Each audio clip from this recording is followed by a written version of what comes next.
আজ পর্যন্ত এই বাড়িতে কেউ প্রেম করেনি, আমাকে দেখে শেখ। আমি প্রেম করে বিয়ে করেছি?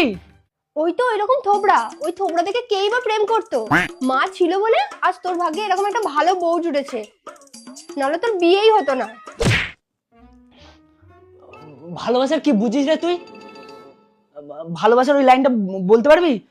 ভালোবাসা ভালোবাসে তাকে শুধুই ভালোবাসে, কি ছিল গো? ভালোবাসা ভালোবাসে শুধুই তাকে, ভালোবেসে ভালোবাসায় বেঁধে যে রাখে। কি নাম ছেলেটার? অভিজিৎ। কতদিন ধরে চলছে এটা? 3 বছর। কি 3 বছর ধরে এসব চলছে আর বাড়িতে কাউকে জানানোর প্রয়োজন বোধ করিসনি? কেন, বৌদি তো সব জানে। আচ্ছা, তুমি সব জানতে তবু আমাকে বলার প্রয়োজন বোধ করোনি, তাই তো? তোমার আজকে হচ্ছে। শুধু আমি না, মা আর দীপও জানতো।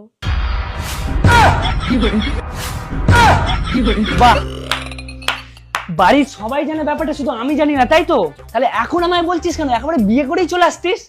ওটাই তো প্ল্যান ছিল, কিন্তু এদের কাছে তো কানা করিও নেই। তুই যদি একটু বিয়ের খরচাটা দিতিস।